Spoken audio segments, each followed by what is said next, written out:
What's up, everybody? And welcome back to another episode of the Lunch Table Sports Podcast. It's finally NBA Draft Eve, and me and Adyn here got our alternating live mock draft. We're going to be doing it live in front of you guys. Just kind of our last hurrah before what should be an exciting NBA Draft Day. Yeah, this should be a cool episode. Keep it short and sweet here with the players, but yeah, we'll see what happens tomorrow. This is all doesn't really mean anything, just our predictions and stuff. So I'm excited to see the real thing tomorrow. Yeah, absolutely. Here we are on fansbo.com. We'll be kind of going through alternate picks. I'm going to take the odds, so I end up getting that Pistons pick, and then Adyn's going to take the evens. We're just going to go pick by pick, kind of what we think the draft might shape out to be. And I am here with the first pick. I think there's not really an explanation so much for this one. It's Jabari Smith. He's my number one player in the draft. Does everything well on offense. He's got a great shot. Could improve on some little things. We talk a lot about these players individually on our NBA Big Board ranking. So if you want to hear us go more in depth on those, definitely watch that. But here I got Jabari Smith. I think he'll fit in great with the Magic, and he can be that franchise power forward. Yeah, I think the second one's a no-brainer too. I think these 1 and 2 guys are kind of, maybe these top 3 you could say are kind of set in stone. So Chet Holmgren here, number 2. He's lengthy. He's plays like a guard as a 7-footer, so I like him a lot. Yeah, next up here we have the Houston Rockets. I know I did talk about how I liked Ivy more, but I think Paolo Banchero's the pick here. They just recently traded Christian Wood to the Mavericks, but I thought it was a good trade for both ends. And that kind of opened up room for Paolo to come in and be that starting power forward. Yeah, for sure. Next year, Next year, the Kings, they got Keegan Murray here, in my opinion. It's been rumored a lot. Just talked about it. I think it's kind of a lock here, Keegan Murray, even though I don't think he's the best available. I think the Kings like him for whatever reason. So, yeah, Keegan Murray to the Kings. Yeah, it's definitely a weird one. I think, too, if the Kings end up trading that pick, then it'll be Ivy. But I think if they're going to stick and pick, it's Murray. Here I got my Detroit Pistons, and I would be ecstatic if this happens on draft night, which it really is looking like it might happen. Jaden Ivey, my number 3 player in the draft, to come in and be that franchise shooting guard. Kate Cunningham's backcourt partner in crime. He's an amazing offensive player. Can dish the rock. Not the best shooter, but he definitely can shoot. His magic comes driving to the paint, and he's a good defender. So I think he provides everything that the Pistons kind of are looking for in that 2 guard, and he'll fit in great with this young core. Yeah, next up here, the Pacers. I think they go Benedict Mathurin here. I think he's the next best player available. Great scorer, great all-around player. So I think the Pacers get a good pick here in Benedict Mathurin. Yeah, next up here, we got the Portland Trailblazers. This pick was definitely heavily speculated to possibly be traded. But until now, a lot of reports say that they really like Shaedon Sharpe, and he had a great workout for them. So I'm gonna go Shaedon Sharpe here. I'm pretty high on Shaedon Sharpe compared to a lot of people. A lot of people have him down near the 10s, possibly on their big board, but I have him right there at 7. I think you don't really know what you're gonna get out of him, but you do know is he's crazy athletic, and I think you can definitely work with that if you're an NBA team. Definitely knowing his scoring history. Yeah. Next up here, Pelicans at 8. I think they go AJ Griffin here. He's a great spot up shooter. He averaged 50% from 3 last year, which is insane. And I think the Pelicans could use a guy to kind of play behind Brandon Ingram, come off the bench and kind of be a knockdown shooter and a good defensive presence. So I like AJ Griffin of the Pelicans. Yep. Pick here for the Spurs. I got this one going Dyson Daniels here.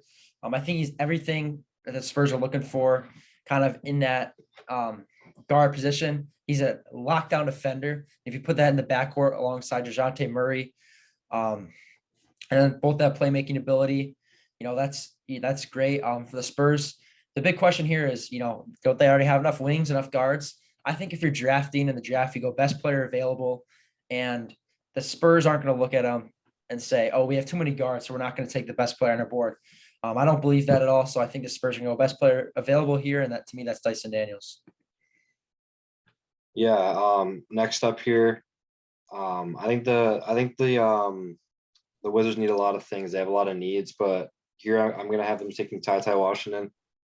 They kind of need that replacement to come in, play the point guard, play next to Bradley Beal. If Bradley Beal's going to be there for the future, which we'll see if that happens. But as of right now, I think Ty Washington fits there well. They need a scorer, playmaker, stuff like that. So I like him a lot in Washington. 11th pick here, the Knicks. They got a lot of options. Maybe they're not expecting Johnny Davis to follow them here. Jalen Duran. But I think if Johnny Davis does follow the Knicks, then that's the pick. He's a great combo guard, probably play shooting guard in the NBA, but he's an excellent defender, excellent two-way player. Needs to work in that three-point shot. But the Knicks are looking for that future partner in crime to RJ Barrett. Could be the next franchise shooting guard with RJ at the 3. Works out perfectly. I got Johnny Davis here. Yeah, next up here, the Thunder. I got them taking Jeremy Sohan from Baylor. He's a very good defender, so like we talked about, and I think the Thunder are pretty good on guards right now. They got Shea. They got some good young players at guard, so I think they could use a good defensive big man that could come in and make an impact on D right away. So. Yeah, I definitely like this one a ton. This is one of my matchups that I hope actually after the draft they get Chet and Sohan. I think that's a perfect pairing there. 13th pick here for the Hornets. This is a pretty exciting pick. For them, if Jalen Duren and Mark Williams are both here, they definitely need that center. Mason Plumlee's not going to work out long term. My opinion is just taking the best center on your board, and for me, that's Jalen Duren. He's a freak athlete. He's going up for lobs, playing excellent defense. I mean, I can just see LaMelo Ball driving up and throwing lobs to Duren. I mean, will be so fun to watch. It'll be Lob City down there in Charlotte. So Jalen Duren is to the Hornets. Yeah. Next up here, the Cavs. I'm kind of torn here. I'm not really sure where they go. I think I could definitely see them taking a guard if Colin Sexton does get moved, but as of right now, at their current roster, I got them taking Tari Eason. He's a good defender. I think he can kind of come in and be that Kevin Love. He can play the 4 or the 3 guard. He's a good wing player, and he's also a good defender too. So he can kind of come in, take Kevin Love's place, play that big man kind of 3 position, kind of like what LeBron did. I'm not saying he's LeBron, but that kind of position next to Kevin Love and Jared Allen and Karis LeVert and these guys that kind of have a big man lineup. So I like Tari Eason in Cleveland a lot. 15 here is the Hornets.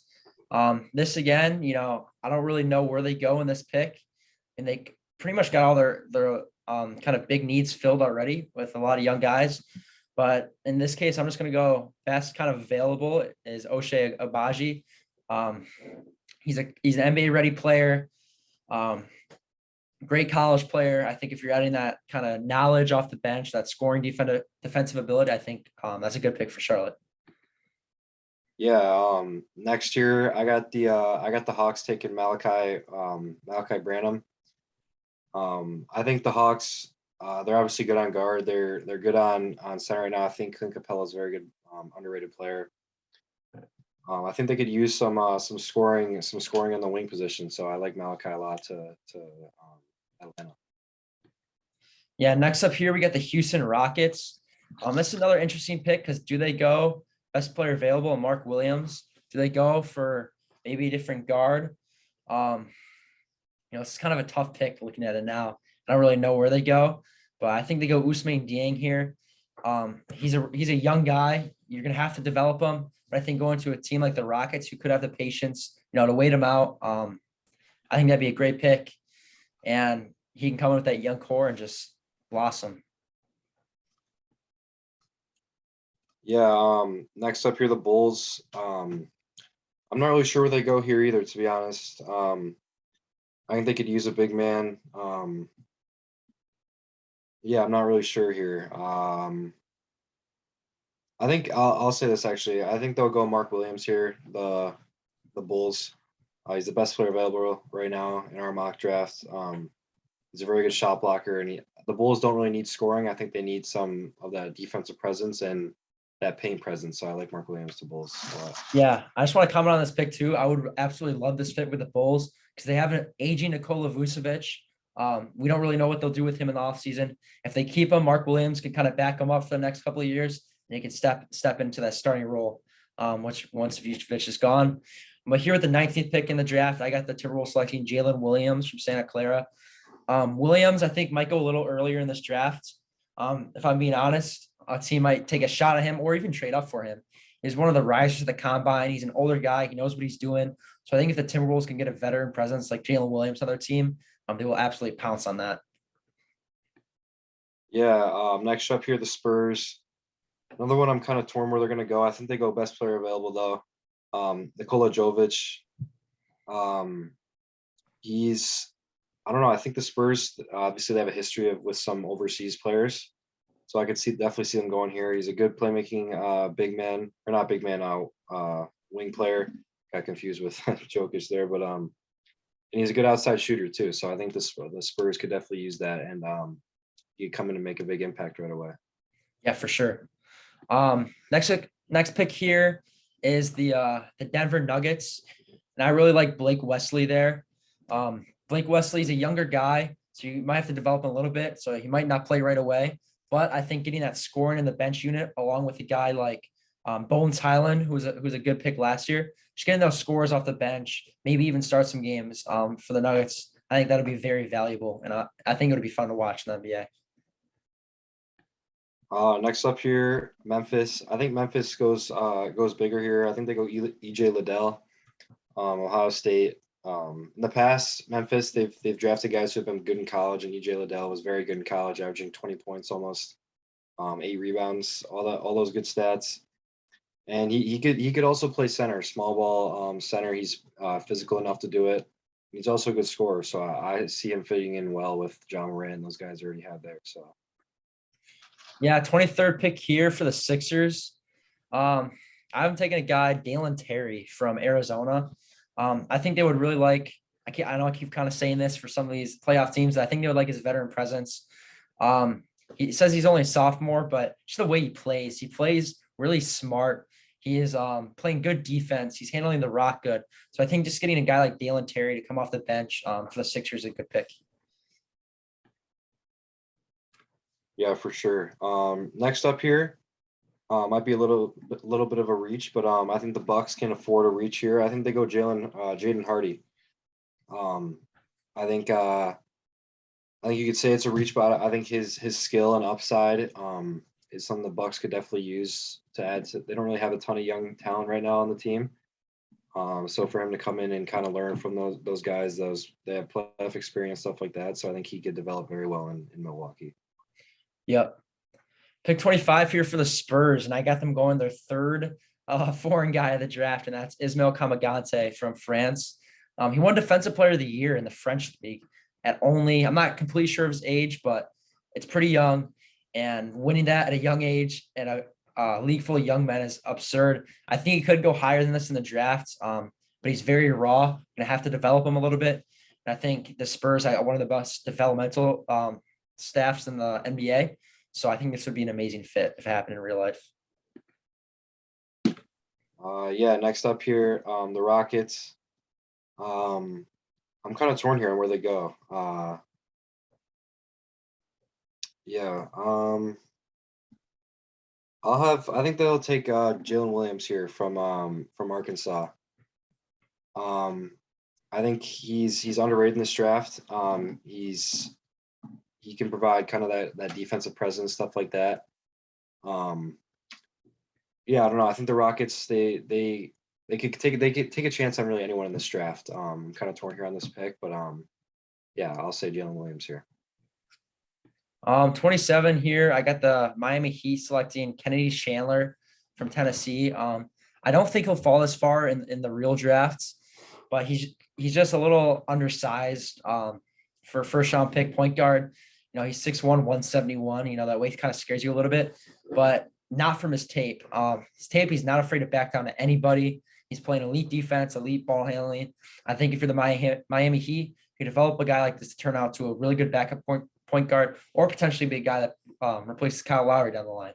So I think Chandler offers you a lot of stuff, and he's a dog. That's what his teammates describe him as. So I think if the Heat are drafted a dog type player like that at 27, it's a great pick. Yeah. Next up here, the Warriors. I'll have him take another Michigan guy coming with Poole, Caleb Houston.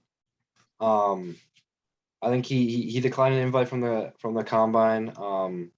And I think he's a better shooter than he showed at Michigan too. He's an underrated shooter. I think he knows his role on teams, and I think he's going to be one of those players that's pro ready, and he's going to be better in the NBA than he was in college. Yeah, for sure.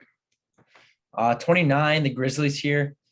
I'm gonna have them going Bryce McGowan's from Nebraska. McGowan's is, I feel like he's a Grizzlies pick. He's very athletic, very raw, high rated recruit. Those are the guys like the Grizzlies like to get, those raw, untapped guys. So I think if McGowan's goes to the Grizzlies, I think it'd be a good pick. Yeah, with the last pick here, first round, I got the Nuggets taking Christian Braun from Kansas. I think he's a very good player. He was very good in college. He was very instrumental in that Kansas run. He's a good 3-point shooter. He's a versatile defender. He's got all the attributes that a team could want in a late first round pick. So yeah, I like that round out the first round. Yeah, that kind of tops off our first round, our NBA draft. I had a lot of fun making this, alternating picks. We are recording this on a Tuesday, so there's a very good shot we would have to re-record this. I don't think so, but it's draft season. It always happens, but I think if nothing goes down, you guys will be seeing this the day before the draft, and I had a ton of fun making this. Yeah, so like you said, we might have to come back and kind of redo this with some trades, but as of right now, I like our mock draft a lot. We'll see how it plays out tomorrow, though. Yep. That kind of wraps up the video. See you guys in the next video.